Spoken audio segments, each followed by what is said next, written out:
जीवन में अनंत की पुकार कब कैसे आ जाए ये भी प्रारब्ध पर ही निर्भर करता है। बुद्ध उस रात अपने एक दिन के पुत्र राहुल और अपनी पत्नी यशोधरा को छोड़कर जब वन की ओर निकलने लगे तो उनके सारथी चन्ना ने कहा कि महाराज, जन्मों की तपस्या का फल होता है कि इतना वैभव मिले। आप इस स्वर्ण महल को एक बार देखिए तो सही। आप इसे छोड़कर जा रहे हैं, आपको इसका मूल्य नहीं पता।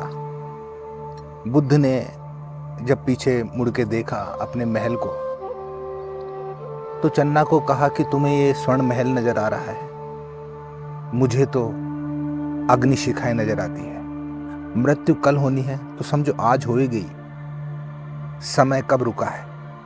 और सुख के पलों में तो समय कितनी तेजी से भागता है हम सबको पता है। दुख में ही समय लंबा हो जाता है और सुख में समय का पता ही नहीं चलता। तो मुझे जीवन का लक्ष्य, जीवन का हेतु, जीवन की शाश्वत सत्ता का अनुभूत करना है। मेरे कुछ प्रश्न है, मुझे उनके उत्तर खोजने हैं। शायद उनका सारथी धन की असारता को ना समझ पाया हो, क्योंकि धन की असारता का बोध भी तो तभी होता है जब धन हो।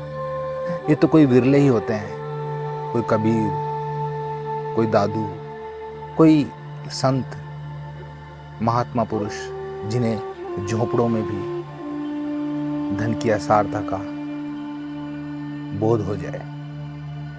बुद्ध ने 6 साल कठिन तप किया और इन 6 सालों के दौरान उस वक्त की जितनी भी विधाएं थी, शिक्षाएं थी, धर्म और अध्यात्म की, वो सभी उन्होंने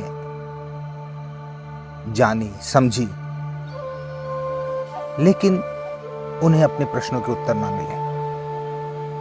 और वो जिस भी गुरु के पास जाते वो उन्हें सिखाता और 2-3 महीने के बाद ही वो गुरु कहता था कि मुझे तो इतना ही पता है, मैं तो इतना ही जानता हूं, तुम्हें अपने प्रश्नों का उत्तर खुद ही खोजना होगा। और बुद्ध आगे बढ़ जाते हैं। 6 वर्ष हो गए, बुद्ध को अपने प्रश्नों का उत्तर न मिला, उनका मन शांत नहीं हुआ।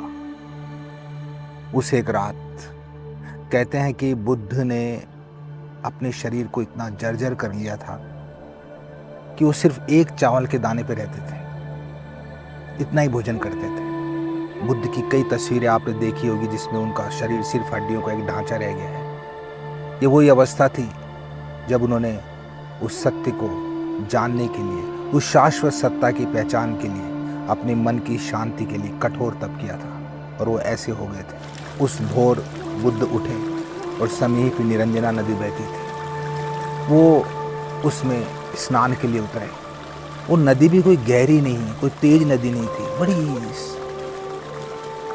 शांत नदी थी, लेकिन वो उसमें उतर गए और पत्ते की भांति बह गए। बड़ी मुश्किल से लता पता को पकड़कर जब उन्होंने स्वयं को देखा कि उन्होंने अपनी काया को कितना जर्जर कर लिया है कि वो एक नदी के इतने से वेग को भी नहीं संभाल पाए। जब वो इस भांति लटके हुए ही थे कि उनके कानों में एक आवाज़ सुनाई दी। 2 महिलाएं वहाँ का एक लोकगीत गाते हुए जा रही थी, जिसका अर्थ था कि वीणा के तारों को इतना भी मत कसो कि वो टूट जाए, और उन्हें इतना भी ढीला मत छोड़ो कि उनमें से संगीत ही पैदा ना हो।